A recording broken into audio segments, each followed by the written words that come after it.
வணக்கம், இது அறுசுவையும் ஆரோக்கியமும். இன்னைக்கு நம்ம சேனல்ல டேஸ்டியான தேங்காய் சட்னி எப்படி செய்யறது அப்படின்னு பார்க்கலாம் வாங்க. தேங்காய் சட்னி செய்யறதுக்கு தேங்காய் துருவி எடுத்திருக்கேன், 1 கப் அளவுக்கு.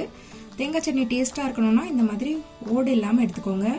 ஓடோட நம்ம திருவி எடுக்கும்போது அது வந்து வயிற்றுப்புண்ணை கூட உண்டாக்கும். ஸோ வந்து இந்த மாதிரி ஓடெல்லாம் இல்லாம திருவி எடுத்துக்கோங்க. 1 கப் நிலக்கடலை ஒரு 50 கிராம் அளவு எடுத்திருக்கேன். வறுத்த நிலக்கடலை. பொட்டுக்கடலை ஒரு 25 கிராம் அளவு எடுத்திருக்கேன். 4 பச்சை மிளகாய் எடுத்திருக்கேன். அப்புறம் தேவையான அளவு உப்பு, கொஞ்சமா தண்ணி.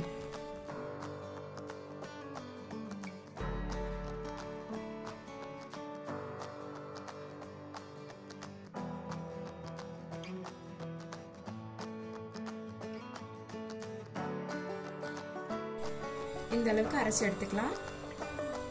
அரைச்சாச்சு. இப்போ தாளிச்சுக்கலாம். இப்போ தேங்காய் சட்னி தாளிக்கிறதுக்கு ஒரு சின்ன கடாய் வச்சுக்கலாம். அதில் 1 ஸ்பூன் அளவுக்கு நம்ம எண்ணெயும் சேர்த்துக்கலாம். எண்ணெய் காஞ்சதுக்கு அப்புறம் 1 ஸ்பூன் அளவு கடுகு, சீரகம். ஸ்டவ் ஆஃப் பண்ணிட்டு கருவேப்பிலை போட்டு கொஞ்சமா வதக்கிக்கோங்க.